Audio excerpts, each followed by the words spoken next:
We can start. A few days ago, I had a nuanced shaila, something that I needed help with. Rabbis need rabbis. And I needed to talk to someone with a understanding of the complexities of the here and now. So, of course, my first reaction was to call the Moshe. And then the pain flooded up. The Moshe isn't here. I will never be able to turn to him with his agile gift of elegant understanding of the pain of Klal Yisrael. When I came to Manchester from America, it was almost 40 years ago, I had no idea how Anglo-Judaism worked. So I found myself in a shul far from the Heimische world, without any guidance, any reference, no one to help me. And then I found Dayan Westheim. And my neshama drew a sigh of relief. He was a Hasidische, warme Dayan that understood what I was facing in a very anglicized community in the south of Manchester.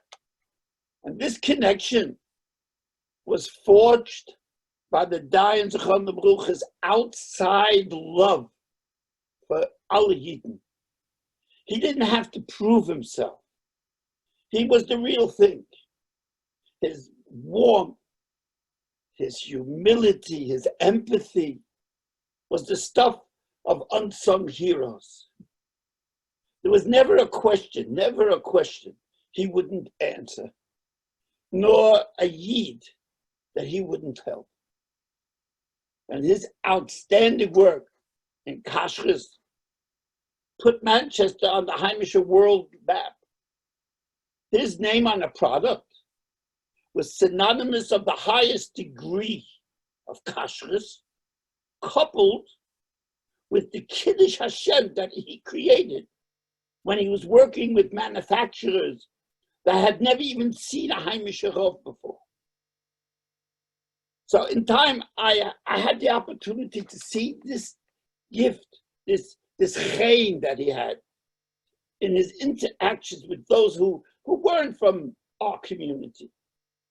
I remember one time we took together a vad of Rabbonim to an IVF laboratory in Manchester. The professor who ran the laboratory was a member in South Manchester.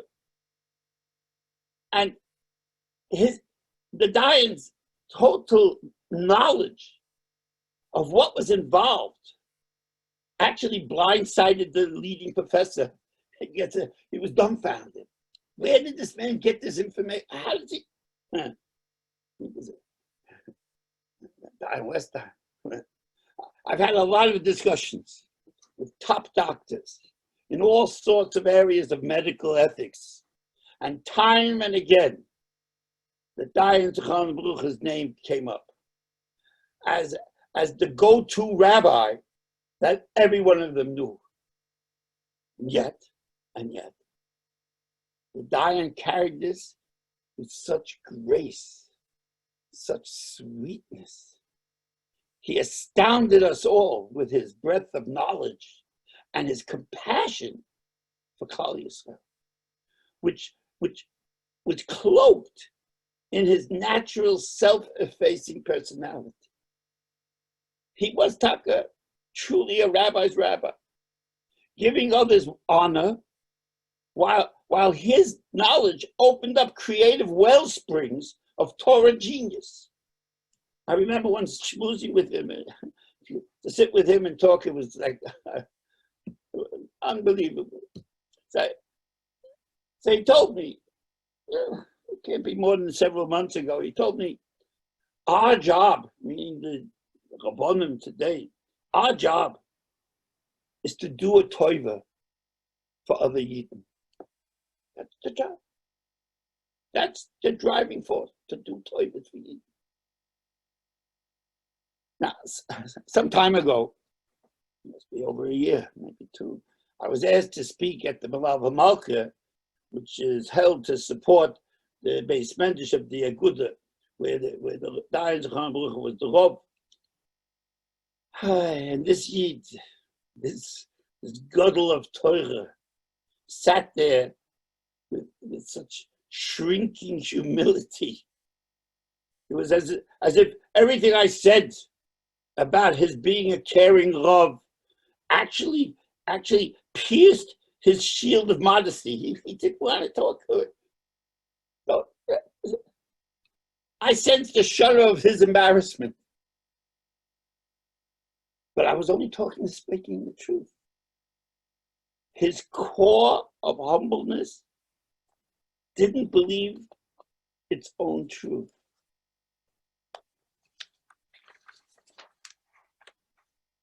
Will we miss him? Huh. The question is not if we will miss him. The question is, how will Manchester move further without him? His energy, his gentleness, the way he carried himself. This was a muster. I had the schiyah to grow up and to be by Goyse Tzaddikim Gedolei Yisrael from the previous generation. And in him I saw that's what he had, that gift, that chaim. And you can't replicate it. We can only hold on to his memory as a treasure that we've been gifted. Many of you will remember his heroic work in chinuch, the uniqueness of his yeshiva, the boys who were blessed to be his talmidim. This too was a mark of his astounding ahavas Yisrael, his caring about those that others didn't feel able to help. And he didn't seek greatness for himself.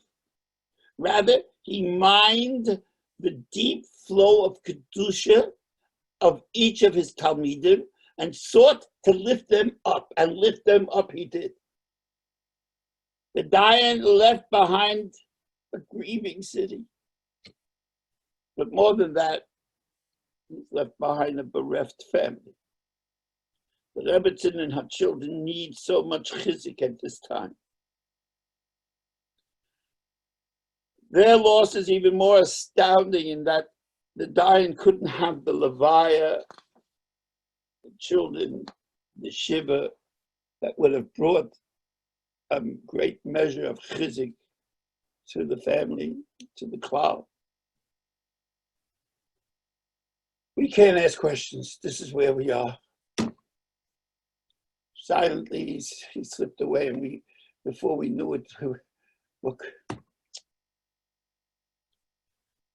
His only son, Yosef Chaim, has shown us all how blessed the Dayan was in having such a caring son.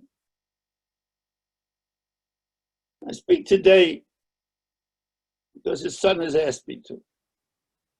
I can't fill the shoes of any of the speakers. And I speak as a Yid who he held my hand. And I only hope that in the future,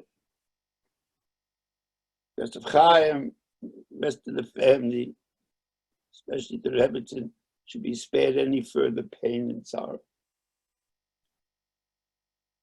I've told before, at the dinner, at the Milava Malka, I said over a story. I'm going to share it with you.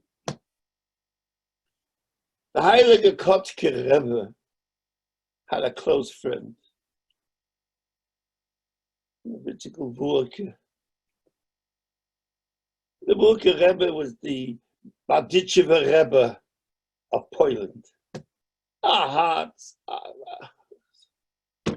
Vurke Rebbe. And the Wulke Rebbe is never back. And his son came and he davened in Kotsk. The Heilige Kotsker Rebbe is zugegangen zu him, came over to him and says, Zugna, tell me, did you hear from your father lately? You don't stop. Kotsker Rebbe fragt, father's nifter already. Didn't answer. A few days passed. Kotsker guy goes over to him again. Zugna, Henna, hast gehört from Taten? You heard from your father? He just didn't know what to say. He didn't know where to put himself. This went on several weeks till he came to the Shloshim. And the Shloshim, the Heilige Kotsker Rebbe, the Malach Hashem, came over to the Wulke Rebbe Zin, his son. He says, a gries from Taten, regards from your father.